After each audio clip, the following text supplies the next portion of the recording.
মুরব্বী, দেশের বাড়ি কই? দেশের বাড়ি মাদারীপুর। মাদারীপুর দেশের বাড়ি। এখানে কিভাবে? হ্যাঁ, মানে এখানে কিভাবে? মাদারীপুর থেকে মাদারীপুর দেশের বাড়ি না? হ্যাঁ, কালকে আইছো? আল্লাহর ইশারায় আইছে। আল্লাহর ইশারায় আইছো? আল্লাহ তোমার ইশারা দিছি আমার লাগা। মানে আল্লাহর ইশারায় আইছো? একটা কত অসহায় দেখেন আপনারা। আমাদের মুগ্ধা স্টেডিয়ামে উনি আইসা, এখানে আইসা পড়ে রয়েছে। ওনার বাড়ি হলো মাদারীপুর। মাদারীপুর কোথায়?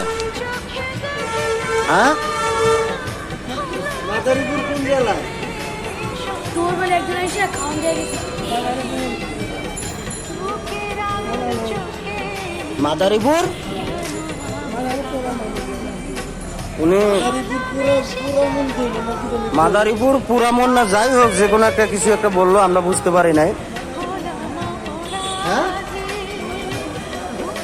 মাদারীপুর থানা। মাদারীপুর থানা বলতেছে। তো যাই হোক, এখানে আইসা পড়ে রয়েছে, কালকের থেকে মনে হয় পড়ে রয়েছে। যদি চিনা থাকেন তাহলে আপনারা দ্রুত আইসা যোগাযোগ করতে পারেন, যোগাযোগ করে নিয়ে যেতে পারেন। তো সবাইকে রাখি, আসসালামু আলাইকুম। ভিডিওটা সবাই লাইক কমেন্ট শেয়ার দিন, জানি ওনারে চিনতে পারে মানুষ।